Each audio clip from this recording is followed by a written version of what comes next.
So, are you ready to hear the words of the Lord this morning? Amen. At ngayon pong umaga, tayo din po ay nagsa-celebrate ng ating pong communion. So, first Sunday po ngayon. So, we will remember what the Lord Jesus Christ has done at the cross sa pamamagitan po ng pakikibahagi sa banal na hapunan. So, but before we partake of the Holy Communion, ay meron pong salita ang Panginoon para po sa bawat isa sa atin.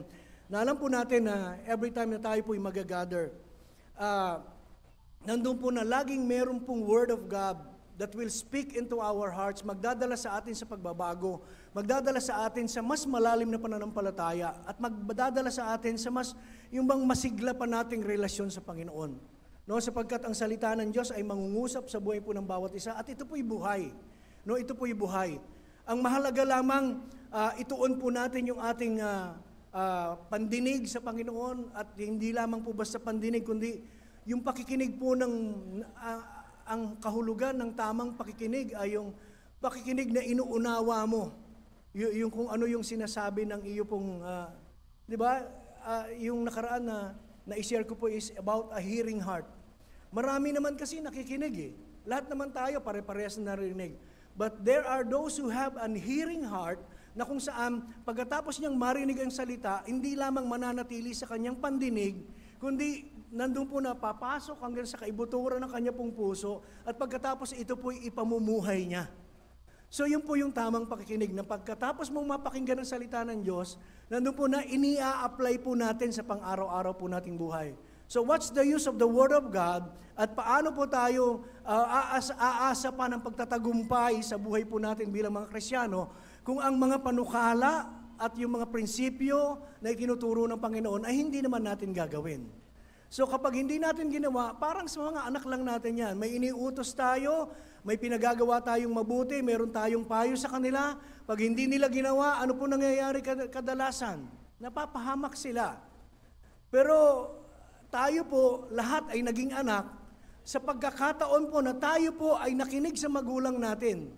No, hindi man yan regardless kung ano educational attainment nila, pero nandun po yung paggalang, nandun yung pag-ibig, nandun yung pakikinig sa magulang natin. Kapag sinunod natin sila, ano nangyayari? Napapasama ba tayo o napabubuti? Napabubuti, no? Kasi wala namang sa tamang katinuan na magulang na magpapayo o magsasabi ng mga ilang bagay sa kanyang anak na ikasasama nito.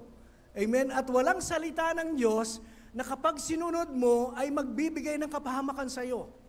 Lahat ng salita ng Diyos, kapag ito po ay ating sununod, ating pong isinagawa sa buhay po natin, no? At nandun po na, pagkatapos natin isagawa, ipagkatiwala natin sa Kanya yung resulta, alam niyo po, mapabubuti po yung buhay ng bawat isa atin. And minsan, napapahulag po sa ating mga kamay yung mga biyaya sapagkat mas pinipili nating gawin yung mga bagay na inaakala nating tama.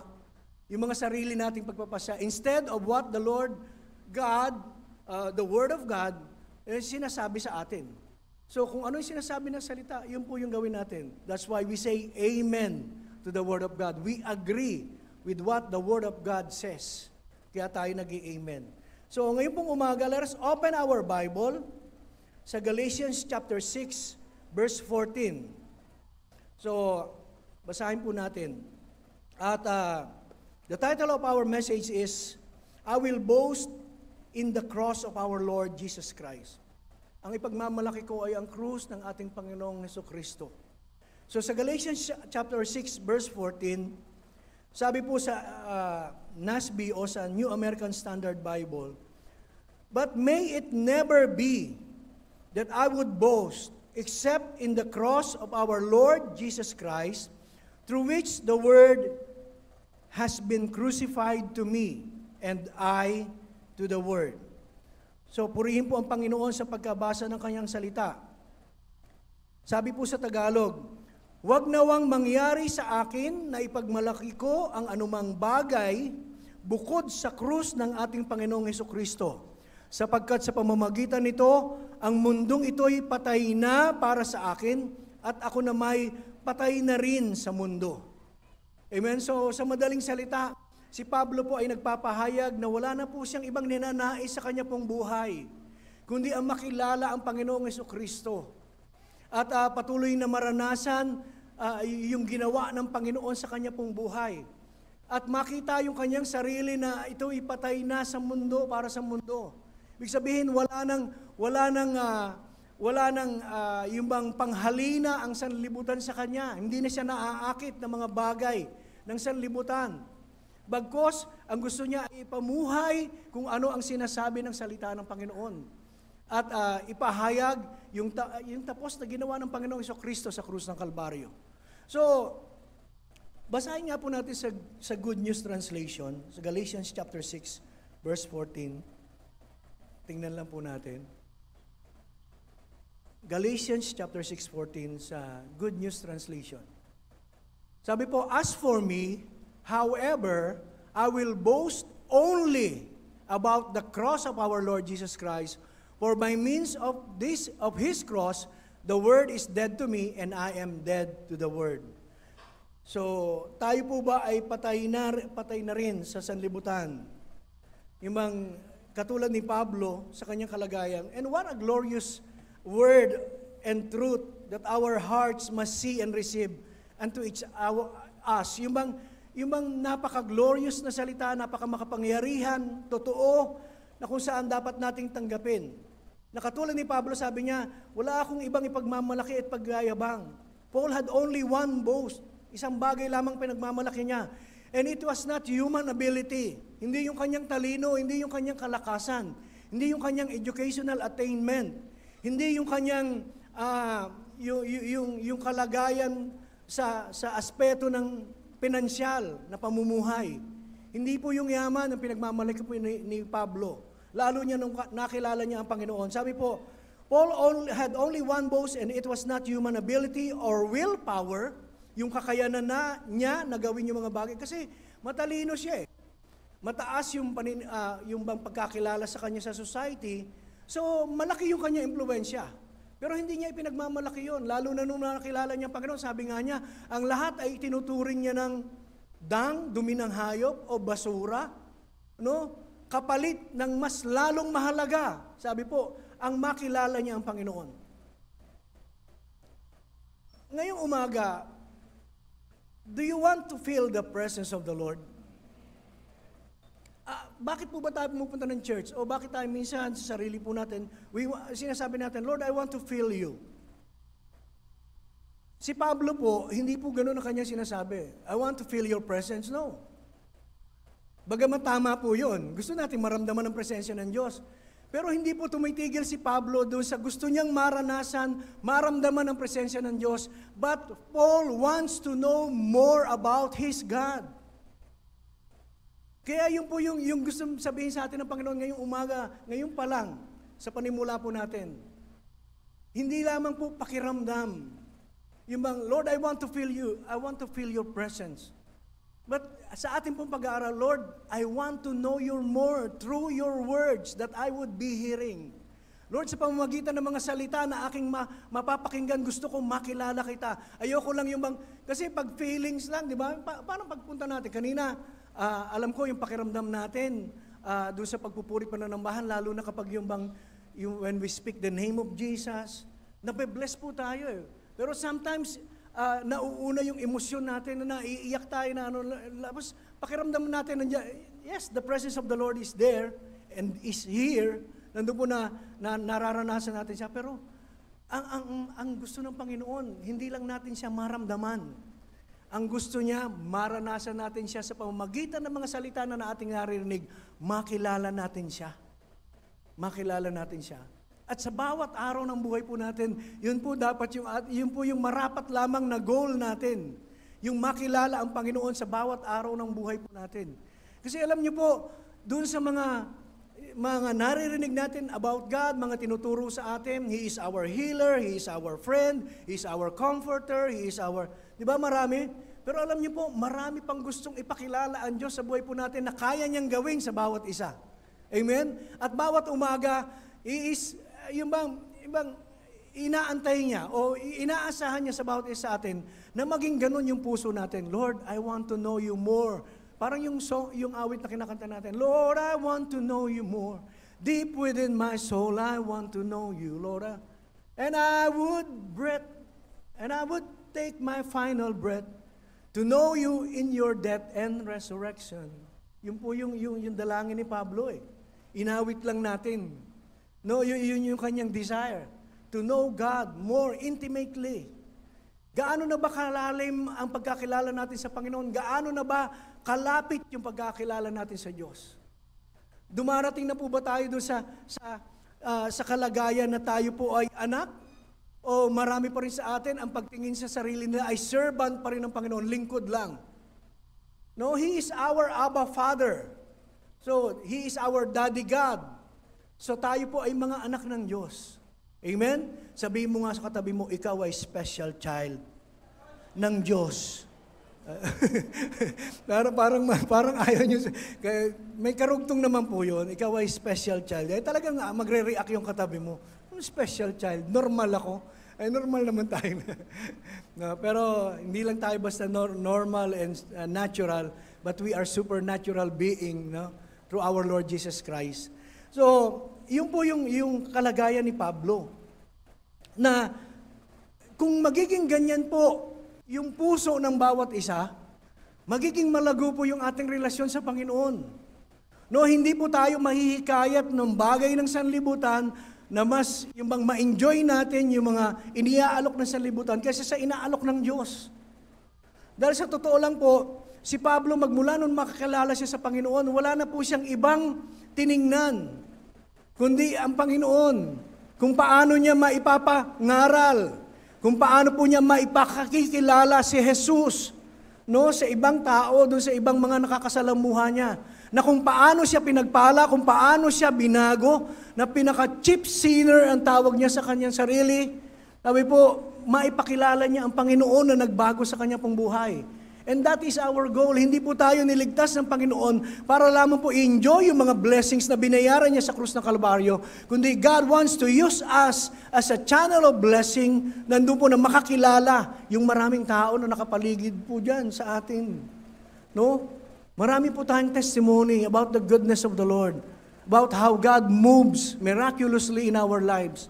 So maaring gamitin niya ng Panginoon para sa ibang tao. No? At lalo na ang grasya ng Panginoon na nagpabago sa atin na hindi naman tayo talaga ang naging daan para tayo mapagpala, hindi mga sarili natin, hindi yung mga ginagawa natin, kundi ang ginawa ng Panginoong Hesus sa krus ng Kalbaryo. No? Siya yung sentro.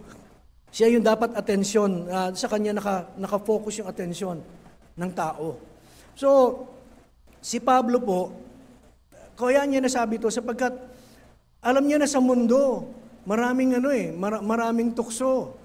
No, maraming mga bagay na magdadala sa iyo sa paglayo. No, instead na ilapit ka doon sa iyong relasyon sa Panginoon, ilalayo ka talaga. Sapagkat ayaw ng diablo na maging malapit tayo sa Diyos. No? Kaya gagawin niya ang lahat, dadayain niya tayo, no? Sa pamagitan ng mga taong nakikilala natin, mga nagsishare ng Word of God, no? Mga maling katuruan, at doon po sa pakiramdam natin, na kasi sa sanlibutan, kapag masarap sa pakiramdam, okay lang di ba? So pag sinabing okay lang pala minsan natatangay po tayo. At kung ano yung ginagawa nila, ginagawa na rin po natin. So, sabi po, but may it never be that I would boast except in the cross of our Lord Jesus Christ, through which the Word has been crucified to me. Yung word po na sinasabi po doon is word. Word comes from the Greek word cosmos. Ito madalas natin narinig na tinuturo ni Bishop, yung meaning po ng world. Sa Greek po ay cosmos, and this word means the sum total of human life in the ordered world, considered apart from, alienated from, and hostile to God, and of the earthly things which seduce from God. So basahin po natin sa 1 John chapter 2 verse 16 para maunawaan po natin kung ano po yung tinutukoy na word po doon. 1 John 2:16 sa New American Standard Bible sabi po, for all that is in the Word, for all, ang lahat po ng nasa sanlibutan, ano po yung nandun? Sabi po, the lust of the flesh, the lust of the eye, and the boastful pride of life is not from the Father, but it is from the Word. So yan ang iaalok ng mundo eh. Yung bang masarap sa paningin, maganda sa paningin, at nandun po na yung bang magbibigay ng kaginawahan sa ating laman. Di ba? Yung dati nating buhay, ganun. Di ba masarap uminom? Dati masarap manigarilyo. Ang hirap mang alisin eh. Yung mga bisyo, di ba? So, yung lust of the flesh, yung sa mga pakiramdam natin, masarap. Di ba? Sa sanlibutan yan po, yung sabi po, for all that is in the Word. Yun po yung laman, lust of the flesh, lust of the eyes, and the boastful pride of life, yung pagmamalaki. Is not from the Father. Sabi po, ito po yung hindi mula sa Diyos, kundi galing sa mundo. The Word is comprised of the lust of the flesh. Binubuo po siya. Ang sanlibutan pong ito ay binubuo ng, nandun po nakalagay yung lust of the flesh, lust of the eyes, and the pride of life. So, tayo pong lahat, we all still have flesh. Amen? May laman pa naman tayo. No, medyo iba lang. Yung iba, maskulado. Iba, pero, ba tayo po lahat, we all have in the flesh.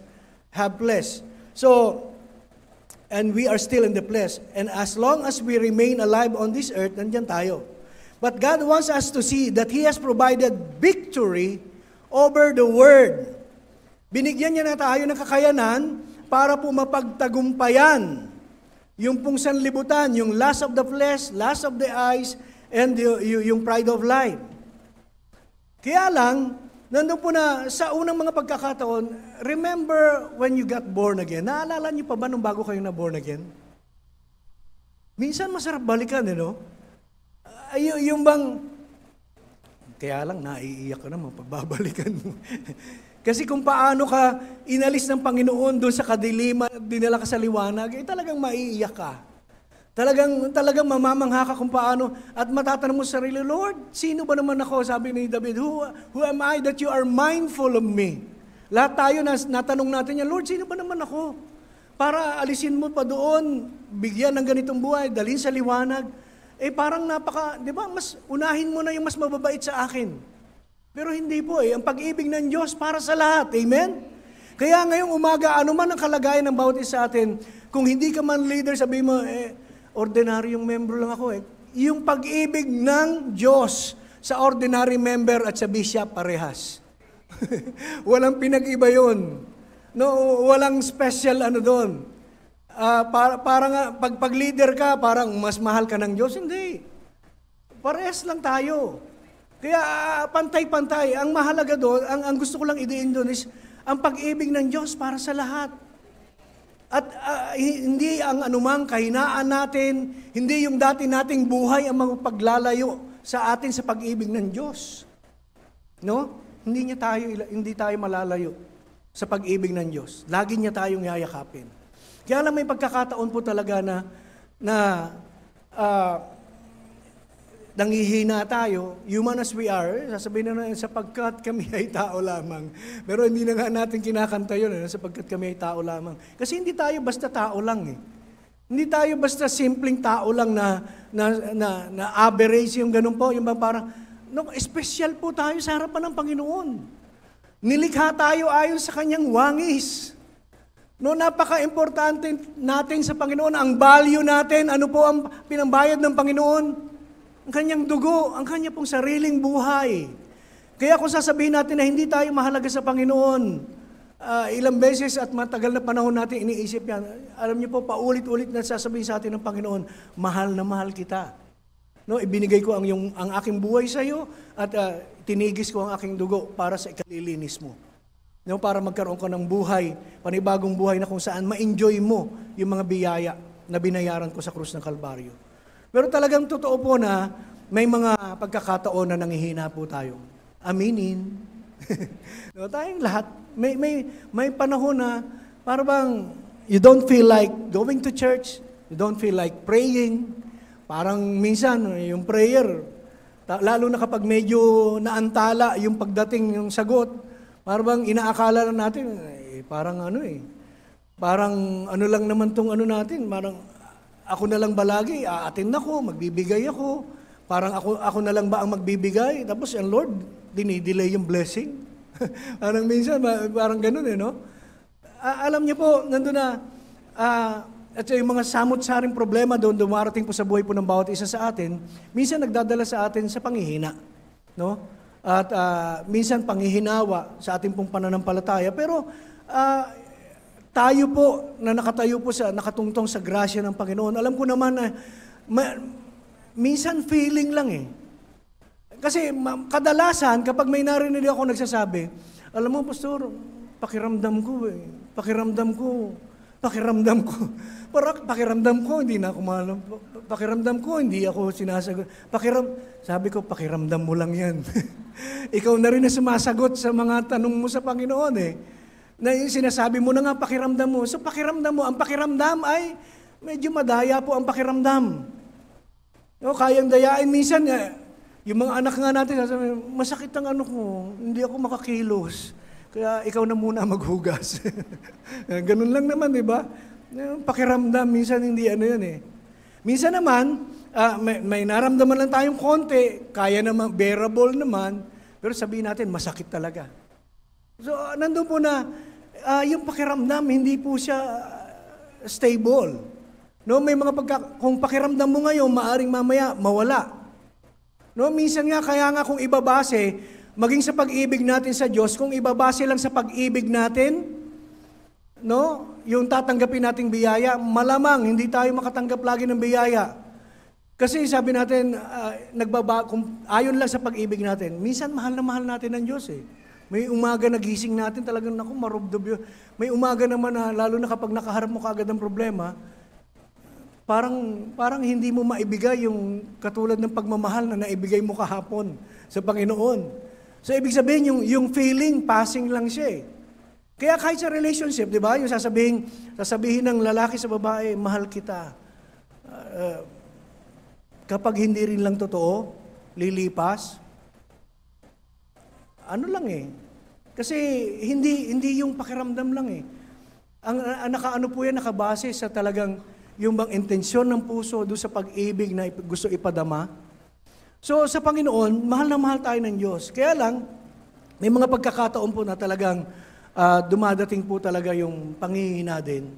Hindi po natin gusto, wala naman eh. Kahit po lingkod ng Panginoon, may mga pagkakataon. Kaya lang, walang tatayo kapag hindi kami tatayo. Obligado po kami tumayo eh. Pero may mga Sundays na minsan parang akala mo nanghihina ka, parang dahil sa mga dumaan na mga circumstansya ng buong linggong yun. Parang ako po, aaminin ko na minsan may ganung pakiramdam.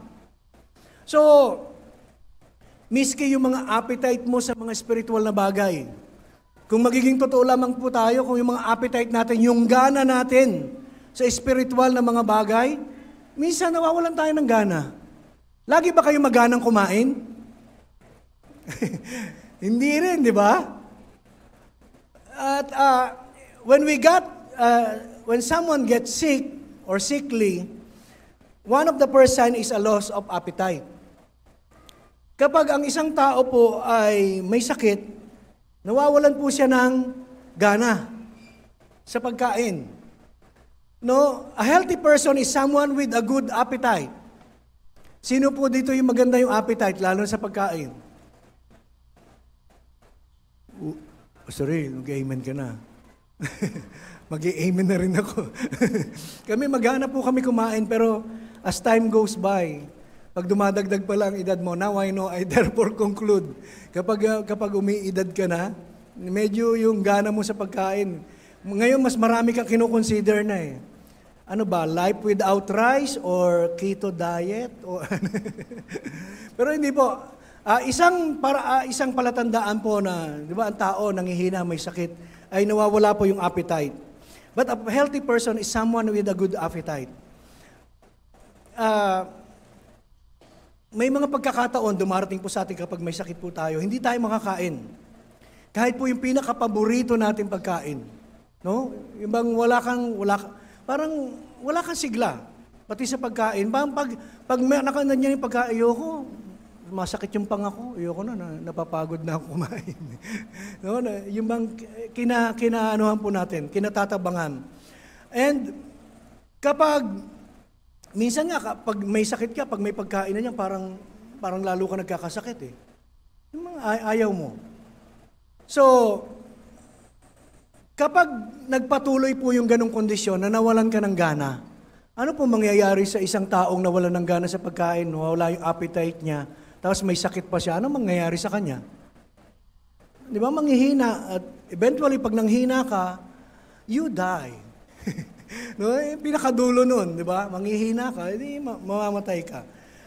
So, pag-usapan po natin yung spiritual hunger. Di ba, sabi po, marami po, pinipilit nilang gutumin yung kanilang sarili. Nandun po na they were forced to starve because yung bang nawawalan na sila ng gana. Parang sa atin po, para mawalan ka ng gana, yung bang gusto mo halimbawa, konti na lang kainin mo, ipoposisyon mo yung sarili mo na magbabawas ka talaga ng pagkain. And the more na nagbabawas ka ng pagkain, kapag nakasanayan mo na, bumababa na rin yung appetite mo doon sa pagkain. Nawawalan ka na rin ng gana. So nakakasanayan na ng sistema mo. Yung pala yung ginagawa ng mga nagda-diet. Magda-diet sila, di ba? Gradually, iba. So babawasan ng portion ng pagkain. At kapag nasanay na sila, until such time na pakiramdam na nila, hindi na sila ginaganahan sobra sa pagkain. So konti na lang. Sa pagkain po yung pinag-uusapan pa lang natin, ha? Pero pagdating sa spiritual na kalagayan po ng bawat isa sa atin, the more na maliit ang pagkain natin, katulad din nung sinasabi ko sa physical kanina, unti-unti, binabawasan mo pag-intake mo ng pagkain, eventually, sa mga susunod, mawawalan ka na rin ng appetite. Kaya kung nagbabawasan yung pagkakataon ng pag-aaral mo ng salita ng Diyos, konti na lang, at pakonti ng pakonti, isang araw, wala ka ng appetite sa Word of God. Totoo po ba? Di ba? Kasi nakasanayan mo na. Parang sa diet din. Pag nakasanayan mo na konti na lang kainin mo, yun na, hanggang doon na lang yung appetite mo. Yun na lang yung pipiliin mong kainin mo lagi. Ganun dami na lang. So, mawawalan ka na ng gana. Sobra pa doon sa ano mo, wala na. Sa Word of God, ganun din. Sa spiritual na kalagayan din. Kapag manaka-naka ka na lang dumalo, hindi naman po sa hindi po ito not to condemn, kundi paalala. Kasi ang danger nun, sa mga susunod, nakakasanayan mo na hindi dumalo. O sa salita ng Panginoon, sa Word of God, pag sa Bible, hindi ka na nagbabasa, hindi ka na nagme-meditate, wala ka ng quiet time, wala ka ng prayer time, paunti ng paunti yung appetite mo doon, hanggang sa isang araw kasasawaan mo na, hindi mo na ginagawa. Tama po ba? Kaya marami, they have lost their appetite para po sa mga spiritual na bagay sapagkat sinisimulan lang sa maliit. No, hanggang sa makalimutan na, makasanayan na lang na, okay naman palang wala. Nabubuhay pa rin naman ako kahit ang prayer life ko, ano lang. Kung kailan ko lang maisipan, kapag may pangangailangan ako, saka ako, hindi po ganun eh. So, marami po, they have lost their spiritual appetite. Many in this word ay nandun po na they no longer have a taste or desire for the word or the things of God. We are in the last days at yan po yung tinuturo, narinig po natin sa kalagitnaan lagi every time na tayo po ay makikinig ng salita ng Diyos, no? Na ituturo po sa kalagitnaan na we are in the last days. At ang mga tao mawawala na ng gana para sa mga spiritual na bagay. Nangyayari po ba? Amen. Ngayon, madali na pong ipagpalit ng tao mga spiritual na bagay. I remember those days, and I don't want to compare, at hindi ko po sinasabi para paalala lang po. Hindi po para i-condemn o ma-feel guilty yung iba na, hindi po. Paalala lang po sa atin. Di ba lalo na bago tayo na born again, ang Sunday po sa atin is a holy day. No? Talagang inihiwalay natin Sunday, alam natin, sisimba tayo. No, Biyernes pa lang, excited na tayo. Sabado pa lang, inaayos na natin yung And we are expecting na kapag dadalo tayo sa Sunday, Saturday pa lang, dadalo ko bukas, nag-expect tayo ng mga bagay na tatanggapin natin mula sa Panginoon. And we enjoy each other's fellowship. Amen po ba? Umaapaw po ito dati. Wala po tayong bakanting silya. Pero sabi nga, Pastor, hindi mo na maibabalik. Hindi naman talaga maibabalik eh. Pero pwede naman nating panatilihin yung apoy. No, yung kalagayan ng ating puso na kahit sa anumang pabago-bagong sitwasyon ng buhay, anuman po ang kaganapan sa buhay po ng bawat isa atin, manatili pa rin tayong mainit para sa Panginoon. Amen? Hallelujah! Yun lang naman po yung gustong sabihin ng Panginoon, and not to judge. We cannot judge. No? Because I'm not a judge. Hindi ka naman pwedeng usgahan niya. Baka po may mag-react at baka may mag-message po sa akin, Pastor, medyo yata. Pero hindi po ito from my heart.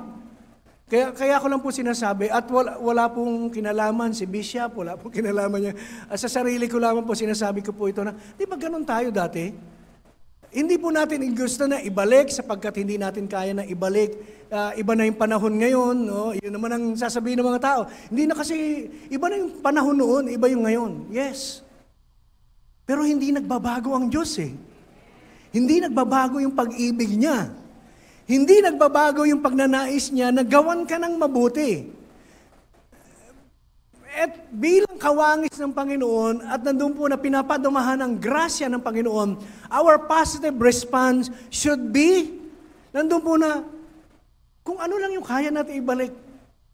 Yun lang, wag mawala yung Word of God, wag mawala yung prayer life po natin, wag mawala yung mga bagay na spiritual sapagkat hindi po tayo mabubuhay nang hindi po kasama yung spiritual na kalagayan o aspeto ng buhay po natin. Hindi natin pwedeng paghiwalayin. No, yung sinasabi nga, hindi natin pwedeng paghiwalayin. No, nandito tayo sa mundong ito, pero nandun po na, meron din po tayong buhay na relasyon sa ating Diyos. Kaya nagpapasalamat po tayo sa Panginoon, na dito po sa The Life Giver Church, ay hindi po nagsasawa na ipangaral yung pong kahalagahan po ng Word of God at kahalagahan po ng ating pong commitment at yung pong relasyon sa Panginoon. And hallelujah, darating po yung pagkakataon na gano'n eh, na marami on fire. And,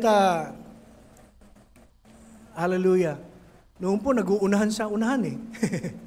Yung mga, and, pag, nami-miss ko po yung hanggang dun sa unahan, na yung nagpo-praise and worship, si ate, ano ba yun? Talagang pag sumipa niya, akala mo nagpuputlos din, at nakahilera yung mga niya, yung mga nagsasayaw, yung kongregasyon, napakasaya. Those were the days, my friend, I thought ano na lang po yun, alaala ng lumipas. Pero, hindi pwede pong ibalik personally sa ating pong mga sarili. Pwede pong manatili. Pwede pong manatili. Yung init kung gaano tayo nagpapahalaga sa salita ng Panginoon noon, yung panalangin, hindi na kailangan ibalik yung activities kasi napaka-rigid na activities noon. Alam niyo po, ang prayer lang noon, kada area may prayer. May prayer ministry ang youth, may prayer ministry ang men and women, may prayer ministry kada music, meron pong intercession every Saturday. Lahat. Hindi po natin sinasabing ibalik natin yon kasi those were the days na kung saan ang inaakala natin, yung ginagawa natin ang magbibigay ng kaluguran sa Panginoon. Para makamta natin yung favor, kailangan natin magtrabaho. Hindi na natin kailangan gawin yon. Pero mahalaga pa rin na ang bawat isa po may individual prayer life. Devotion po. Salita ng Panginoon. At kung Bible study ang kailangan, mga women po, may Bible study na po, may mga group po nila. Kaya pinag-pray na lang po namin talaga sa ngayon yung youth po natin. At although pinagpe-pray po natin yan, at magaganap po yan sa panahon na inaano po ng Panginoon. So, the truth is that the less we eat, the less hungry we get. Kaya kapag hindi ka na nagugutom, hindi ka na rin kakain. So wala ka ng gana. So kaya tayo, ang pamanhik po sa atin ng Panginoon ay magbigay po tayo ng pagkakataon sa buhay po natin na pahalagahan ang salita ng Panginoon. And, hallelujah, just like one deprived of natural food and nutrients would soon or later die, so no one deprived of spiritual food and nutrients would soon become spiritually malnourished. So kung ang katawan nga natin, hindi natin pakakainin, talagang malnourished tayo. No? Kung walang tayo ng appetite para sa pagkain, hindi na natin bibigyan ng pagpapahalaga pagkain, the less we eat, and the less we get hungry, nandun po na hindi na tayo mag-crave ng food, pero nandun po na magiging malnourished ka eh.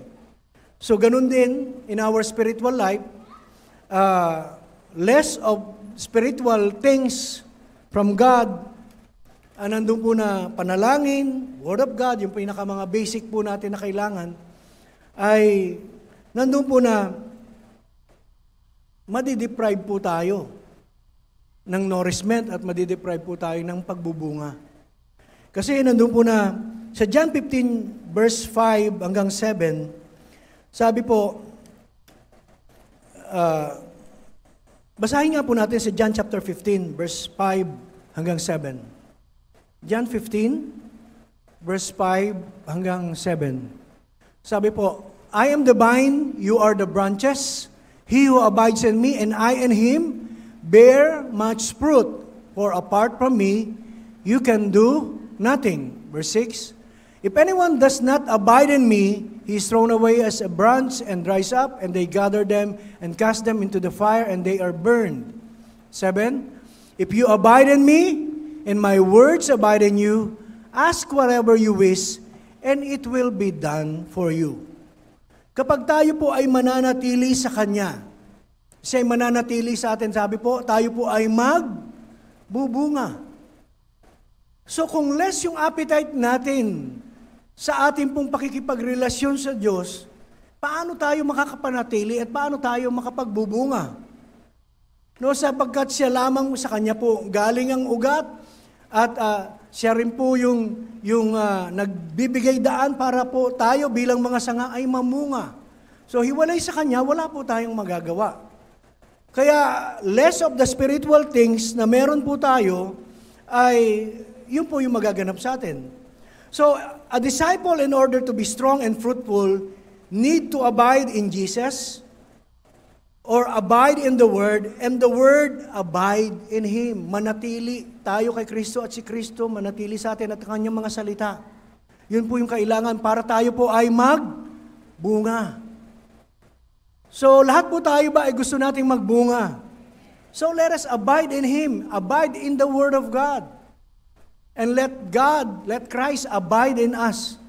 No, at ang Panginoon naman, hindi naman tayo iniiwan, hindi naman tayo pinababayaan. And it is in the Word that we will be blessed and we will be fruitful. In the Word, we can find nourishment, instructions. No, tinuturuan tayo ng salita ng Diyos. Diyan din po sa salita ng Diyos, nagkakaroon tayo ng training. No, training po sa bawat isa sa pamumuhay po natin. So, we find nourishment, instruction, training, and correction. So that is yung sustansya ng Word of God. Kaya dapat nating panatilihin po sa buhay po ng bawat isa sa atin. 2 Timothy chapter 3 verse 16, all Scripture is given by inspiration of God and is profitable for doctrine, for reproof, for correction, for instruction in righteousness. So, hallelujah. Yung Holy Spirit na nasa atin, He is our helper, and He is always with us to help. Na, nandun po na gusto ng Panginoon na tayo po ay makita niya na sa bawat araw ng buhay po natin, habang pinamumuhay natin yung salita, ay nagbubunga po tayo. Nakikita po yung Galatians 5:22 sa atin, yung mga karakter na yun ng Diyos. na makikita po sa buhay po ng bawat isa sa atin. So si Pablo, yung kanyang nasa hindi na yung bagay sa sanlibutan. Hindi na yung kayamanan. Hindi na yung katanyagan. Hindi po siya nawawalan. Maaaring katulad din natin, tao siya. May mga pagkakataon, kapag babasahin mo yung kanyang mga sinulat, minsan may parang naglalabas lang po siya ng, sabi natin, humuhugot lang si Pablo, pero hindi niya sinasabi na aayaw na siya. Na dahil sa mga problema, dahil sa mga circumstansya na mahihirap na pinagdadaanan niya, ay bibitaw na siya salita ng Diyos? No. Natatalikod na siya sa Panginoon? Hindi po. At hindi din po siya bumibigay dahil sa pang-akit ng sanlibutan sa kanya. Kasi madali lang siyang bumalik No? At meron siyang kakayanan, he has all the resources para po mamuhay ng katulad ng tao sa sanlibutan. No? Katulad ng pamumuhay na meron tayo dati na wala tayong iniintindi, basta masarap sa pakiramdam, basta magbibigay sa atin ng pansamantalang kaligayahan, okay lang. Kahit alam natin na hindi kalooban ng Panginoon. Pero nung tayo na born again, iba na po Di ba? We don't have, yung appetite natin about dun sa lust of the flesh, lust of the eyes, pride of life, ay alam po natin na inalis na Kaya lang, huwag nating balikan. No, tayo lang naman yun Tayo naman ang magde-decide So, si Pablo ay nandun po na naging matagumpay yung kanya pong pamumuhay. Because the Lord provided victory para po sa kanya. In John chapter 16 verse 33, basahin po natin sa NASB, sa New American Standard Bible. John 16:33. These things I have spoken to you so that in me you may have peace. In the word you have tribulation. But take courage, I have overcome the word. So, sabi po, how did Jesus overcome the word? Sabi niya, napagtagumpayan ko na ang mundo. So, basahin po natin sa Galatians chapter 6 verse 14. Sabi po, but may it never be that I would boast except in the cross of our Lord Jesus Christ, through which the word has been crucified to me and I to the word. So dito po, sabi ng Panginoon, I have overcome the word. And how did He overcome the word? Sabi po, by the cross. The word was crucified to us and we to them. And this is a spiritual reality that can be tapped into by faith. We can overcome the sins of the flesh by faith in the finished work of the Lord Jesus Christ at the cross. Sa pamamagitan ng tapos na ginawa ng Panginoon, sa pamamagitan ng krus ng Kalbaryo, na nagpahayag na ang lahat ng ating kasalanan ay binayaran na ng Panginoon. Tayo pong lahat ay pinatawad na ng Diyos. Yun po'y nagbigay ng daan para po tayo ay magkaroon ng isang buhay na matagumpay. Kasi ang kaaway tuwing may gagawin ka, i-condemn ka niya, yan ba Kristiyano, yan ba ano? Pero sabi ng salita ng Diyos, we have overcome the word. Binayaran na yan ng Panginoon at ikaw na nakapag-isa sa Kanya ay mananagumpay din. Amen? So wala ang kasalanan sa buhay mo, kung hindi mo rin lang ikaw ang magpapasya na papasukin siya, wala siyang magagawa. Kung hindi natin i-entertain yung mga temptations, yung mga tukso ng kaaway sa buhay po natin, hindi siya makakakilos sa buhay natin. Pero minsan, dito pa lang sa kaisipan, the battle is in the mind. Yung battlefield talaga dito sa isip natin No, ang kaaway diyan kikilos, ikaw, wala, dito pa naman nagbago Wala naman yung ginagawa mo, ano lang yan. Di ba? Ikaw yung paaalala niyo sa iyo yung nakalipas mo, yung nakaraan mo, kahit matagal na. Tapos ikaw naman, kapag nag-give in ka doon sa mga sinasabi, oo nga, makasalanan pala ako. Naalala mo ulit, makasalanan ka. Samantalang sabi ng salita ng Diyos, pinatawad ka na. Nilinis ka na ng kanyang dugo. At sabi po, anumang kasalanan na gagawa po sa atin ay hindi na po ipapanagot sa atin. No, hindi na tayo magbabayad sapagkat nagbayad na ang Panginoong Kristo. So Jesus Christ overcame the world, and this is the spiritual reality. Na paniwalaan lang po natin maging ang gawa at plano ng kaaway. Hindi po tayo basta-basta maigugo po. And in 1 John chapter 5 verse 4 sa Sabi po, for everyone who has been born of God overcomes the Word.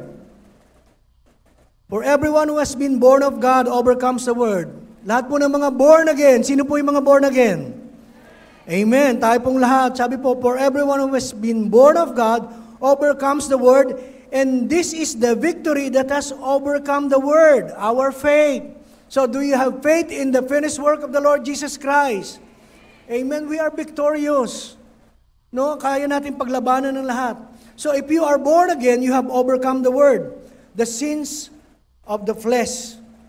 Yung lahat ng iniaalok ng sanlibutan, kaya natin pagwagyan yan at hindi tayo magigiven. This is a spiritual reality in Christ. So, kailangan lamang pong maunawaan natin yung ating pong identity sa harapan ng Panginoon. Tayo po ay Kanya ng anak, tayo po ay nakipag-isa kay Kristo, and by grace through faith, we are receiving the finished work, the benefits of the finished work of the Lord Jesus Christ. At nandun po na patuloy lang tayo mamuhay as we meditate on this liberating truth and allow ourselves to see it has a present reality. Let us confess it with boldness and let us live out the Word of God. Na ipamuhay lang po natin. Sabi po, you don't have to be bound any longer to the things of the world. Hindi na tayo dapat matali pa, no? Sa gawa ng sanlibutan. And you do not have to overcome your flesh by your own willpower. Hindi mo na rin kailangan pang pagwagyan yung sarili mo sa pamagitan. Hindi, di ba yung willpower, yung power of mind, yung positive over negative na hindi. Para ma-overcome mo yung negative, iisipin mo lang positive. Hindi naman ganun eh.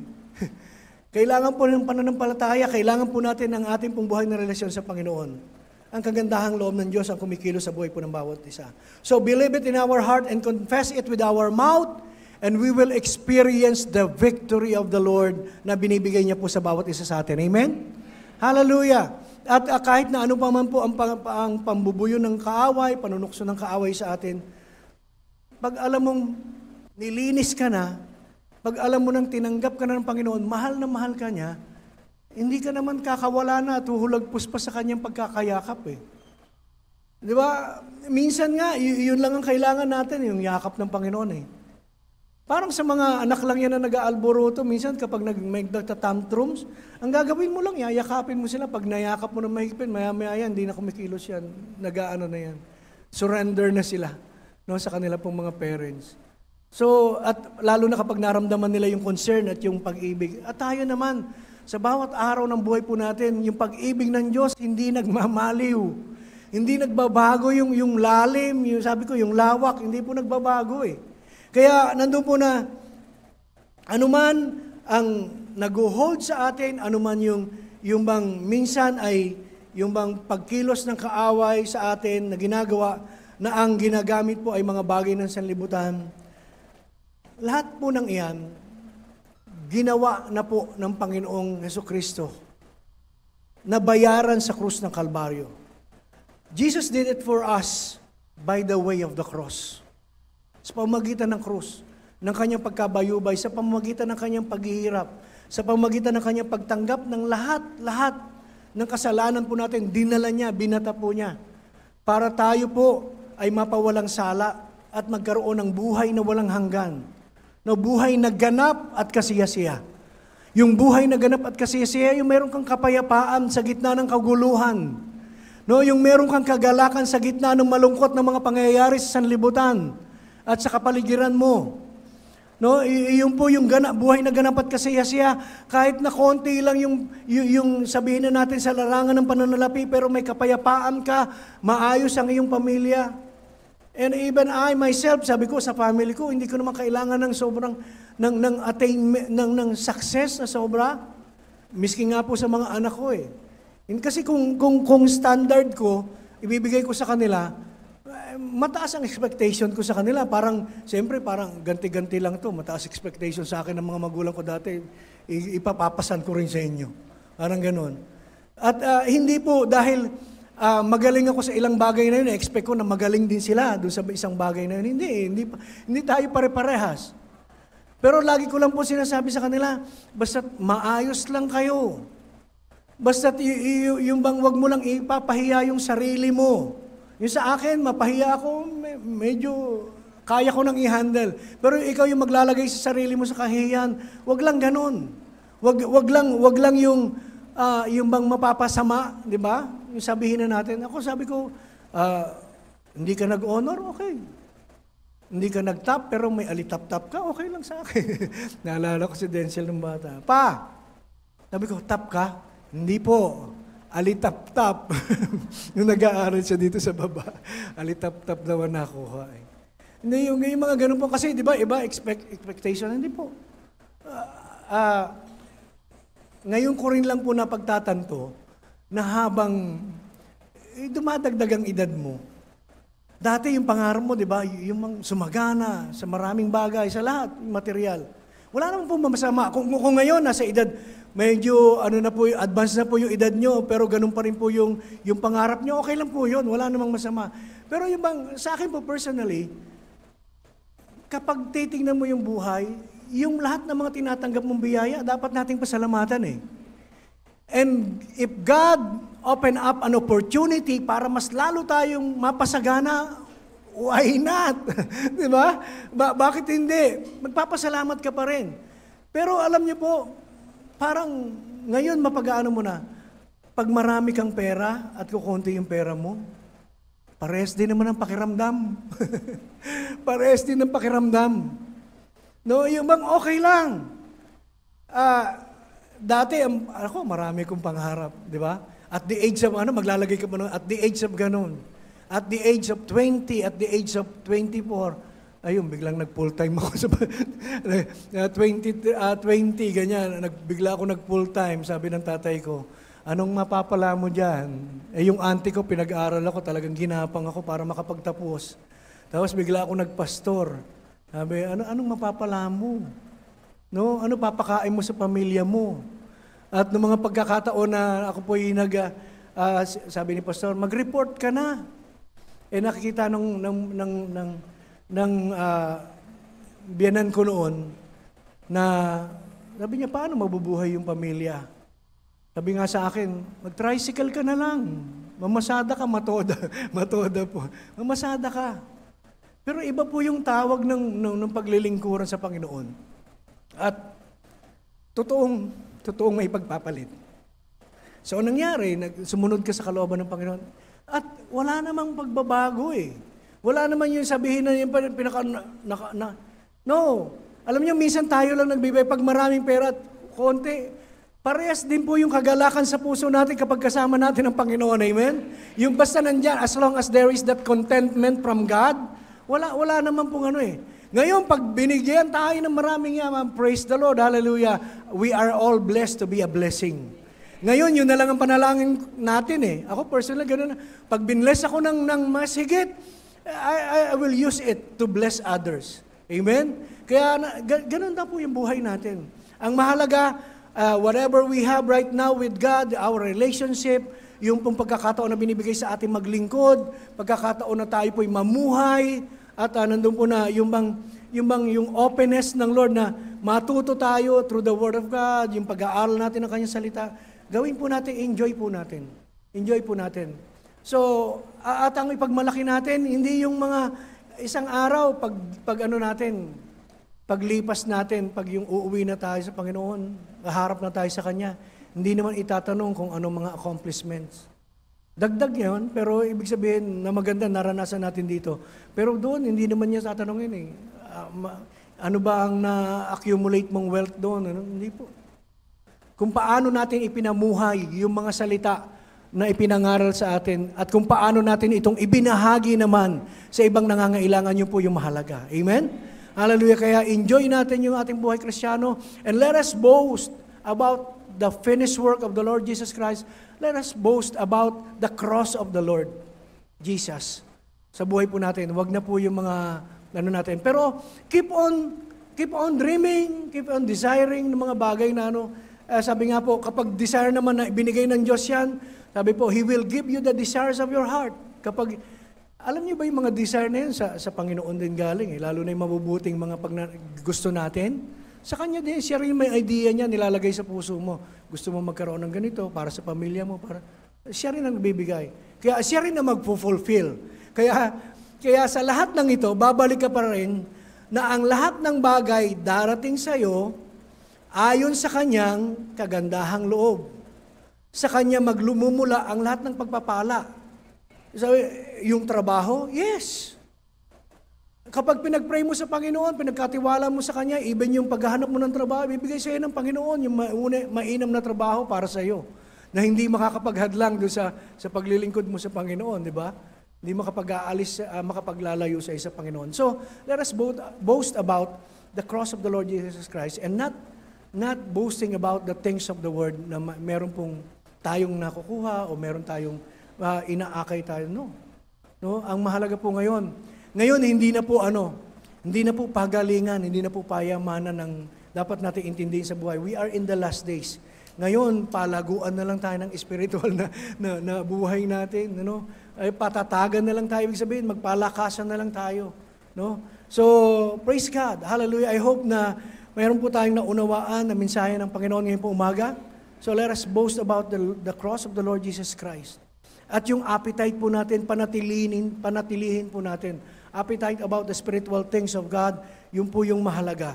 At hindi po yung spiritual na yung appetite natin ay nandun po nakalihis. Sa anumang bagay na nahiwalay po sa kalooban ng Panginoon, nais ng Diyos na makita po ang bawat isa sa atin na namumuhay po tayo nandun pa rin yung uhaw, nandun pa rin yung apoy, nandun pa rin po yung hindi nagbabago sapagkat hindi nagbabago ang Diyos. Amen?